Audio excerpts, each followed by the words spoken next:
الحمدللہ والصلاۃ والسلام علی رسول اللہ وعلی آلہ واصحابہ اجمعین۔ الحمدللہ اس وقت میں ہم کربلا کے قریب ایک شہر ہے ہلا، وہاں پر حضرت نبی ایوب علیہ السلام اور ان کی بیوی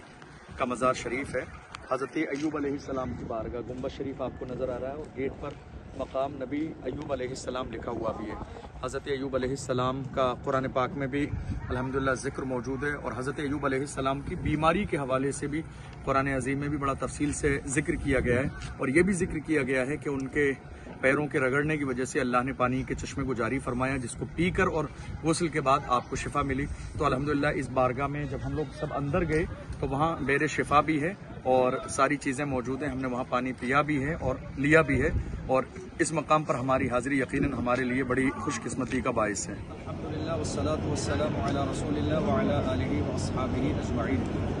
الحمدللہ آج ہم جمعہ کا دن ہے اور نماز جمعہ کے بعد کا بہت ہی خوبصورت وقت ہے، اور اللہ کا کرم دیکھیے آپ کہ ہم ایک بہت جلیل القدر پیغمبر، تو عظیم پیغمبر کی جن کا قرآن عظیم کے اندر کئی جگہ ذکر کیا گیا، وَوَهَبْنَا لِدَاوُودَ وَسُلَيْمَانَ وَأَيُّوبَ وَيُوسُفَ وَمُوسَىٰ وَهَارُونَ وَكَذَلِكَ نَجْزِي الْمُحْسِنِينَ۔ تو جس عظیم بارگاہ کا، جس جلیل القدر پیغمبر کا قرآن عظیم کے اندر کئی جگہ ذکر کیا گیا، الحمدللہ آج ہم اسی عظیم بارگاہ میں جلیل القدر پیغمبر حضرت ایوب علیہ السلام کی بارگاہ میں اس وقت ہم موجود ہیں۔ حضرت ایوب علیہ السلام بہت جلیل القدر پیغمبر ہیں، اور بالخصوص اللہ نے بہت فضل و کمال پیغمبر کو عطا فرمایا۔ اس میں عام طور پر جو عوامی طور پہ جو لوگ ہیں وہ جانتے ہیں کہ حضرت ایوب علیہ السلام کو زندگی میں ظاہری طور پر جسمانی ایک بیماری ہوئی کہ جس کی وجہ سے جو ہے آپ کافی زمانے تک پریشان تھے، اور اس کے بعد جب آپ نے اللہ کی بارگاہ میں دعا کی تو حضرت ایوب علیہ السلام کے لیے اللہ کا حکم یہ آیا کہ آپ زمین پر پیر ماریں۔ حضرت ایوب علیہ السلام نے جب زمین پر پیر لگائے،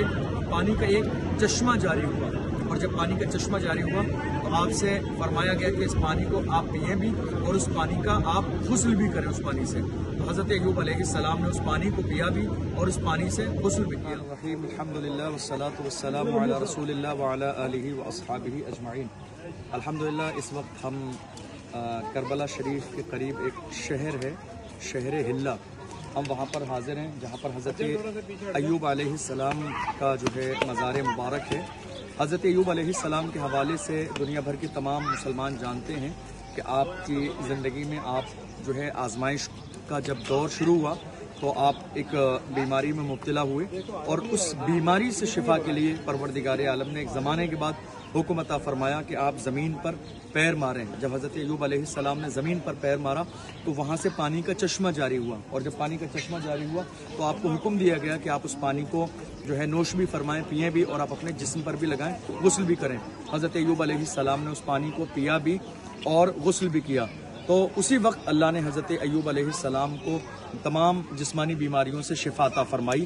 وہ کنواں الحمدللہ آج تک اس مبارک سرزمین پر موجود ہے، آپ اپنی نگاہوں سے اس کی زیارت کر سکتے ہیں، جہاں لکھا بھی ہے ببرکت نبی اللہ علیہ السلام حضرت ایوب۔ تو یہ بیر شفا کہا جاتا ہے، اور اس کنویں سے جو ہے الحمدللہ آج تک دنیا بھر کے لوگ جو ہے پانی پیتے بھی ہیں، غسل بھی کرتے ہیں، اپنے جسموں پر بھی لگاتے ہیں، لے جاتے بھی ہیں۔ الحمدللہ یہ ہماری خوش قسمتی ہے کہ آج اس عظیم بارگاہ میں ہمیں حاضر ہونے کا موقع ملا، تو الحمدللہ ہم لوگ بھی اس پانی کو پی رہے ہیں، جسموں پر لگا رہے ہیں، غسل کر رہے ہیں۔